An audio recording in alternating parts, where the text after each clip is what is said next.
પવન express news ચેનલમાં આપનું સ્વાગત છે। અમદાવાદના ચાંદખેડામાં ડોસાના ખીરાથી દુર્ઘટના, બે નાનકડી બાળકીના મોત। અમદાવાદ શહેરના ચાંદખેડા વિસ્તારમાં હૃદય કંપાવી મૂકે તેવી ઘટના સામે આવી છે। 2 દિવસ પહેલા એક પરિવારે બજારમાંથી ઢોસા બનાવવા માટેનું ખીરું મંગાવ્યું હતું। ઢોસા બનાવીને ખાધા બાદ પરિવારના સભ્યોની તબિયત અચાનક બગડી ગઈ હતી। આ ઘટનામાં માત્ર 3 મહિના અને 4 વર્ષની બે માસૂમ બાળકીના મોત નીપજ્યા છે, જ્યારે માતાપિતા હાલ ખાનગી હોસ્પિટલમાં જીવન અને મરણ વચ્ચે ઝઝૂમી રહ્યા છે। આ સમગ્ર ઘટનામાં તંત્રની નિષ્ક્રિયતા પણ સામે આવી રહી છે। ફૂડ કોર્પોરેશન વિભાગ અને સ્થાનિક આરોગ્ય તંત્ર ચૂંટણીના કાર્યક્રમોમાં વ્યસ્ત હોવાનું કહેવાઈ રહ્યું છે અને અસરગ્રસ્ત પરિવારની યોગ્ય રીતે સંભાળ લેવામાં આવી નથી। બે નાની દીકરીઓના મોતથી પરિવારમાં શોકનો માહોલ છવાયો છે। ચાંદખેડા પોલીસે આ મામલે તપાસ શરૂ કરી છે અને ખીરાની ક્વોલિટી તેમજ કારણો અંગે વધુ તપાસ હાથ ધરવામાં આવી રહી છે। પવન એક્સપ્રેસ, અમદાવાદ।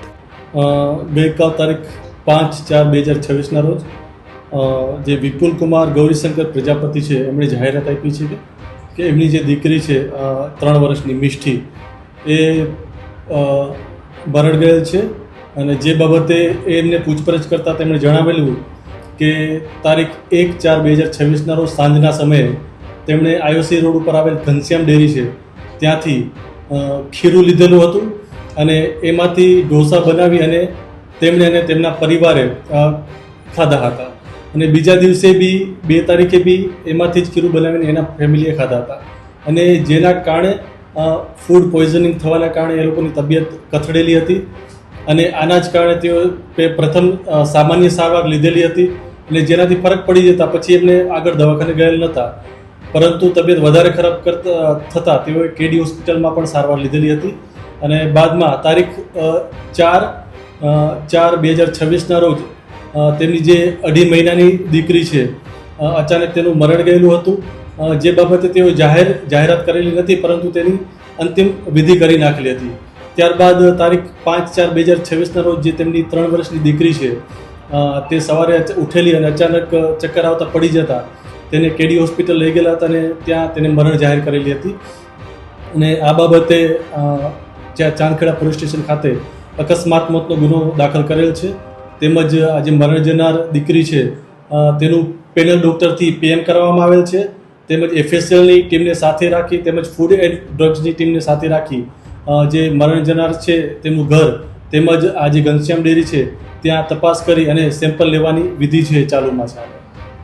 પોલીસની પ્રાથમિક તપાસમાં કંઈ સામે આવ્યું છે? ડૉક્ટરની સાથે વાતચીત દરમિયાન કઈ હકીકત સામે આવી છે કે કયા કારણોસર આ મૃત્યુ નીપજ્યા હોઈ શકે છે? સેમ્પલ આવશે, એના ઉપરથી જે ફાઇનલ આમાં જે કારણ છે જાણી શકાશે। એ પહેલાં કોઈ ફાઇનલ મૃત્યુનું કારણ કહી શકાય એમ નથી। ડેરીના માલિકની પૂછપરછ કરવામાં આવી હોય તેનું કંઈ કહેવું હોય? એ આજે હાલે પૂછપરછ ચાલુમાં છે અને એ આગળ જે તપાસમાં જે નીકળશે એ પ્રમાણે આગળની કાર્યવાહી કરવામાં આવશે। પોલીસની કામગીરી આગળ કઈ રીતે છે? જે ફૂડ એન્ડ ડ્રગ્સની જે અહેવાલ આવશે એના ઉપરથી જ આગળની કાર્યવાહી કરવામાં આવશે।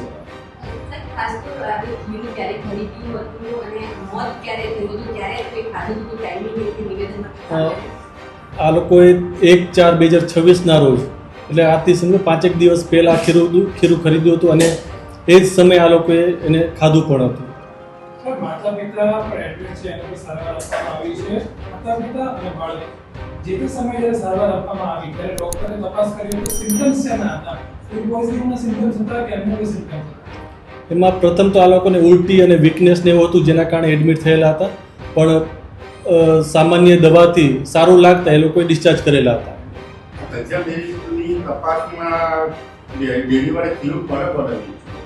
અત્યાર સુધી હજી પૂછપરછ ચાલુમાં છે, એટલે કોને કોને વેચ્યું છે, જે આ સિવાય બી કોઈ વ્યક્તિને આડઅસર થઈ છે કે કેમ એ બાબતે હજી આગળ તપાસમાં જાણવા મળશે।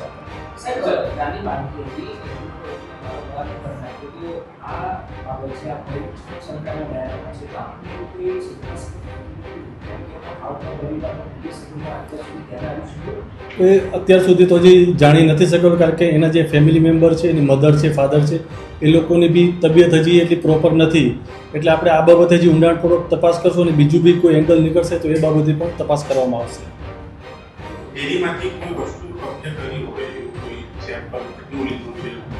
સેમ્પલ લેવા માટે અત્યારે અમારી ટીમ અને ફૂડ એન્ડ ડ્રગ્સની ટીમ ત્યાં જ છે અને એ પ્રક્રિયા ચાલુમાં છે। સર, એક છોટી સી